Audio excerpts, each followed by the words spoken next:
지금까지 뭐 파생상품 참 많이 알아보고 있는데요. 지금 갑자기 생각이 들었던 게 네. 저희들 파생상품 설명을 하면서 뭐 해지다, 유형관리다, 투기다 이런 단어들이 좀 많이 튀어나왔는데 요거 한번 좀 정리할 시기가 되지 않았나 싶어요. 용어 정리. 그죠? 예. 그러니까 파생상품을 참여하는 사람들의 목적이 뭔가 좀 구분되어 있는 것 같은데 그거 한번 좀 설명 좀 부탁드릴게요. 목적이 다른가요? 우리가 이제 파생상품을 거래할 때 행위는 매수 아닌 매도란 말이에요. 근데 저 사람은 왜 매수를 할까? 왜 매도를 할까? 그렇죠. 이런 예. 측면에서 이제 우리 크게 세 가지 정도가 있어요. 음. 하나는 가격이 올라갈 것 같으면 매수, 가격이 떨어질 것 같으면 매도, 가격 변동에 대한 매매를 하는 투기 거래자. 아, 우리가 이제 투기 거래자. 한글로는 투기라는 게 이제 부정적이지만 시장에서 매매하는 게 다 투기 거래자입니다.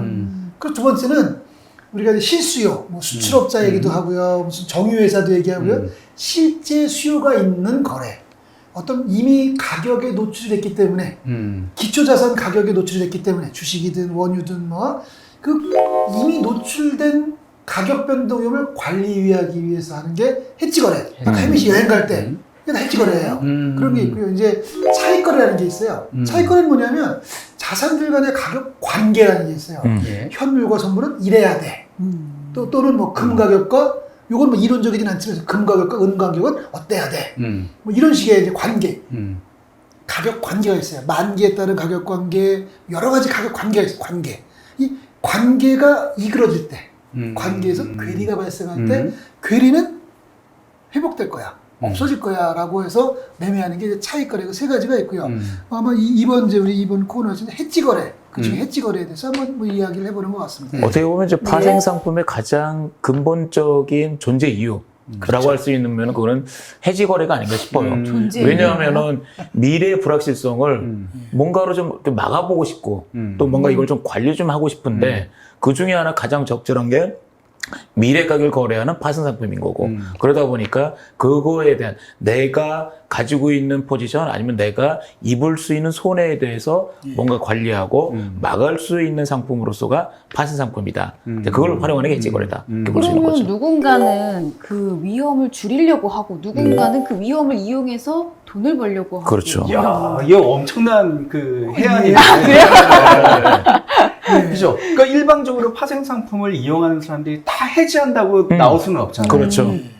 그렇다고 그러면 시장이 한쪽으로밖에 갈 수가 없는 그렇죠. 건데. 예. 그러면 다른 측면에서 누군가는 조금 다른 작용을 지금 하고 있는 다른 포지션을 취하고 있다고 봐야 되는데. 그 기초자산 가격에는, 그래서 기초자산을 우리가 WTI, 원유라고 보면 원유 가격의 상승 위험에 노출된 사람도 있고 하락 위험에 노출된 사람도 있어요. 그 사람들은 다 해지 거래가 되는 거죠. 해지 거래 중에 매수 해지, 매도 해지가 되겠죠.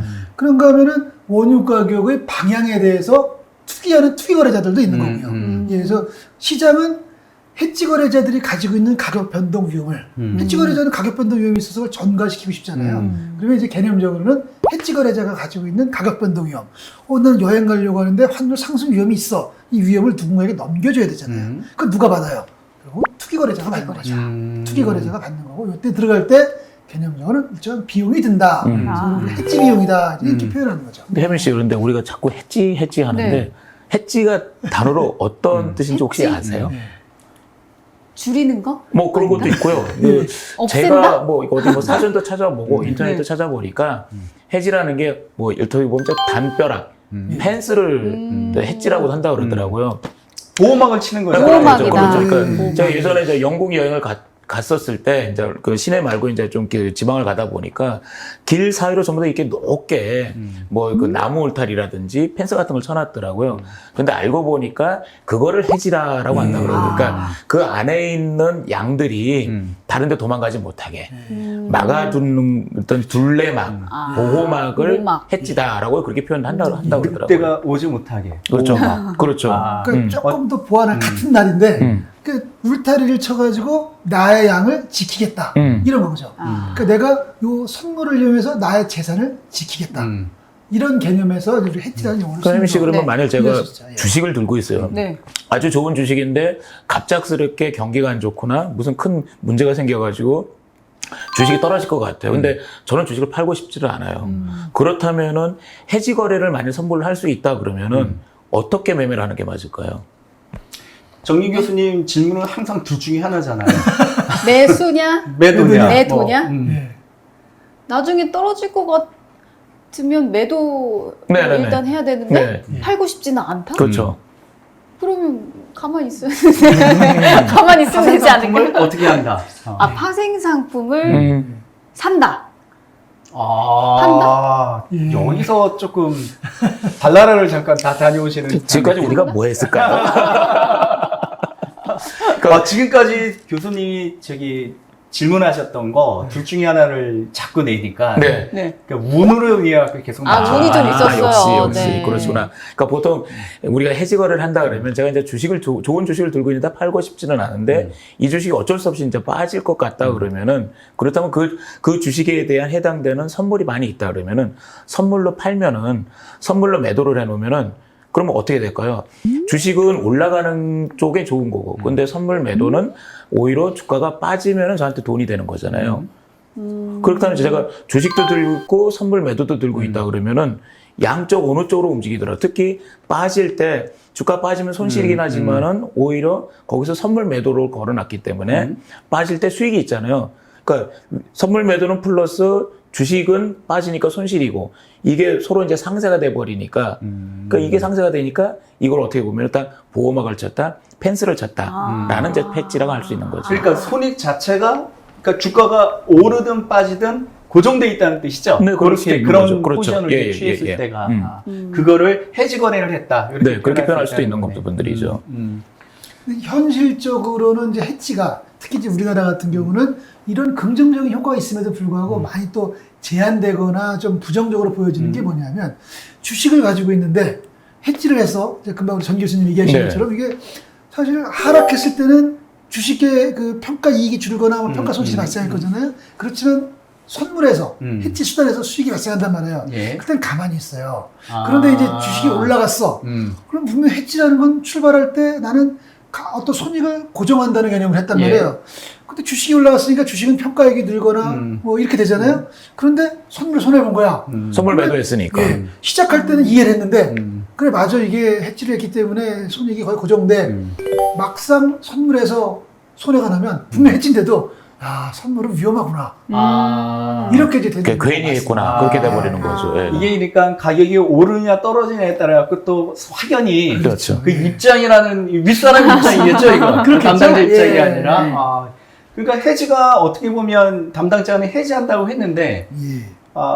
반대 방향으로 그러니까 가격이 떨어지면 괜찮은데 올라가면 오히려 그 행위에 대해서 윗사람한테 조금 뭐 안 좋은 소리 들릴 수 있는 이상한 또 이제 투기 거래가 돼버릴 수도 있었던 그런 느낌도 좀 그렇죠. 받기는 하는데. 그래서 제가 여기서 또 한번 혜민 씨에게 OX 문제를 네. 한번 또 내보도록 하겠습니다.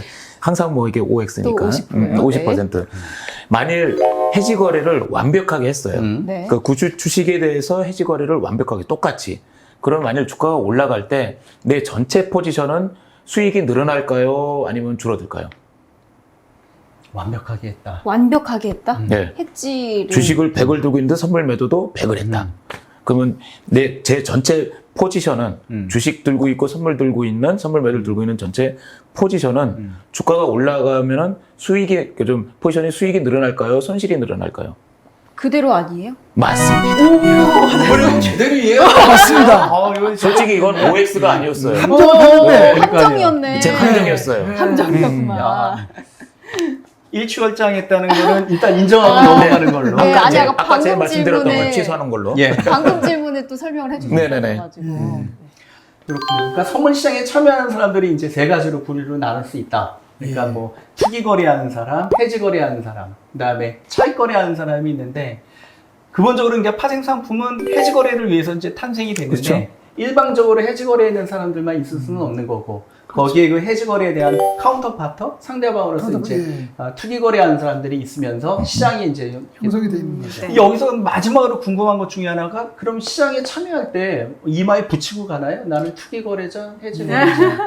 그게 이제 이마에 붙이면 우리나라에서는 구별을 하지 않는데 이제 미국 시장을 가면 그 구별을 합니다. 그래서 하나 용어가 뭐 어떤 용어냐면 비상업적 거래라는 개념이 있습니다. 상업적 거래냐 비상업적. 비상업적인 예. 해지를 목적으로. 그러니까 상업적 거래가 해지입니다. 아. 상업적 거래. 상업적. 우리가 이제 우리 국어를 볼 때는 그렇죠. 노출됐으니까. 우리 국어적 표현에서는 상업적 거래는 뭔가 이익을 추구하는 투기거래처럼 생각할 수 있지만 그런 개념이 아니라 마치 우리가 그 은행, 커머셜 뱅크가 있듯이 이 상업적 거래라고 하는 것은 실수요를 상업적 거래라고 하고요. 비상업적 거래는 실수요가 없는 거예요.